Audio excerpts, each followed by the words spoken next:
Just a forewarning that my adjournment today will be heavy in nature and may be upsetting for some people to hear. But I do feel that with my platform comes enormous responsibility to speak out for those voices who are often muted. Sorry, Jesus. Okay. After our epic night on Tuesday, I got home at 2 a.m.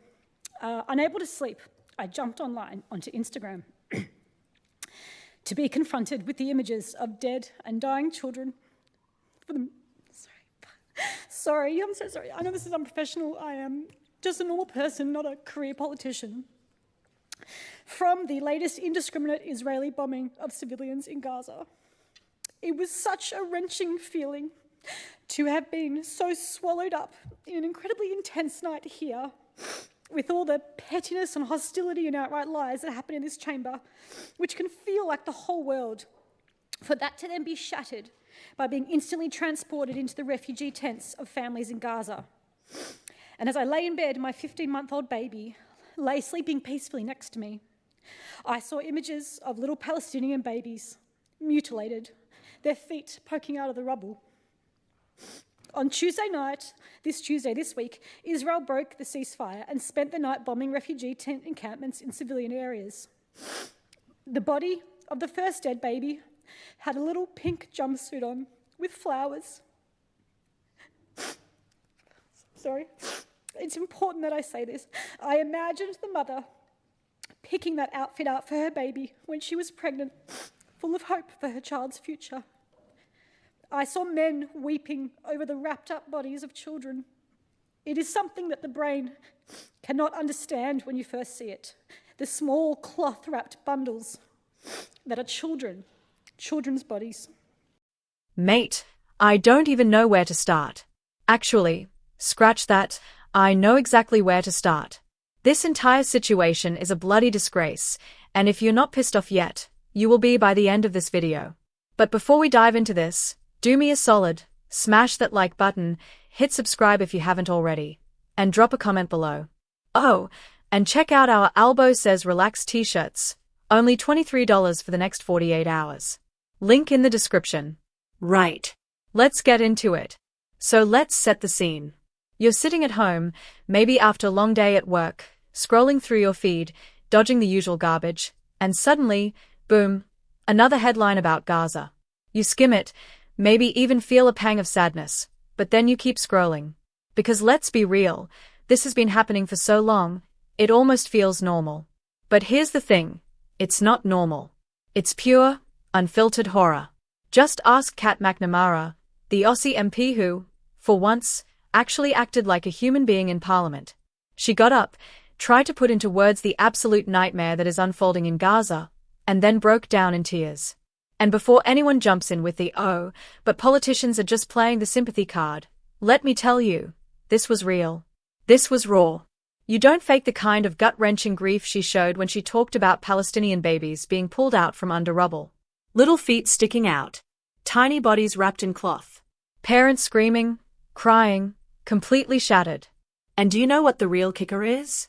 While this was happening, most of Canberra's politicians were probably sipping their overpriced lattes, checking their investment portfolios, and pretending they give a toss about human rights. Israel broke the ceasefire on March 18th and went full throttle on Gaza. Over 792 Palestinians dead since then. Let that sink in. 792 dead. Gone. Wiped out like they never existed. And most of the world? Silent. The media? Playing its usual game of both sides reporting. Oh, but Hamas fired rockets. Yeah, and what about the refugee camps, the hospitals, the journalists, the schools? What about the families who were literally given no way out? What about the fact that Israeli snipers have been shooting children? And before you say that's propaganda, guess what? Foreign doctors, not just Palestinians, have been reporting it. Imagine a child getting shot twice by a sniper. That's not war. That's butchery. And yet, here we are, sitting comfortably in Australia, pretending we have the moral high ground. The same Australia that follows the US like a lost puppy, nodding along to whatever garbage excuse they give to justify their unwavering support for Israel. The same Australia whose leaders will bang on about human rights and democracy when it's convenient but suddenly forget what those words mean when it comes to Palestine. And before some keyboard warrior jumps in with, "Oh, but Israel has a right to defend itself," let me ask you this: what would you do if another country walled you in, cut off your food, water, and medical supplies, and then bombed you to oblivion whenever they felt like it? You'd fight back, wouldn't you? Damn right, you would. Let's talk about the real terrorists for a second. Not the ones the media spoon-feeds you. I'm talking about the ones in suits, the ones who sign off on airstrikes while sipping their morning coffee, the ones who send billions of dollars in military aid to Israel while claiming they want peace. The ones who stand in front of cameras and say, "We urge restraint," while knowing full well that their words mean absolutely nothing. Meanwhile, in Gaza, doctors are amputating children's legs without anesthesia. Read that again. Without anesthesia. Do you know what kind of hell that is? Imagine the pain, the terror, the sheer horror of being a child, of waking up in a hospital, if you're even lucky enough to make it there, and realizing that your leg is gone because some war criminal decided your home was a legitimate target. And still, the silence continues. Well, I'm done being silent. I'm done pretending this isn't happening. I'm done watching so-called world leaders play politics with people's lives while entire families are wiped out like they never even mattered. If you're watching this and thinking, well, what can I even do? Let me tell you, silence is a choice. Apathy is a choice. You can do something. Speak up. Call out the hypocrisy. Demand that your government stops funding this slaughter. And don't let the media gaslight you into thinking this is complicated. It's not. It's genocide. And if you can see that and still look away, then congratulations, you're part of the problem. And to those of you who do care, who feel that rage bubbling up inside you, good. Hold on to it.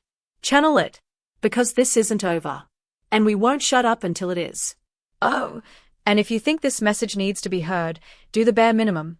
Smash the like button, share this video, and make sure more people wake up to what's actually going on.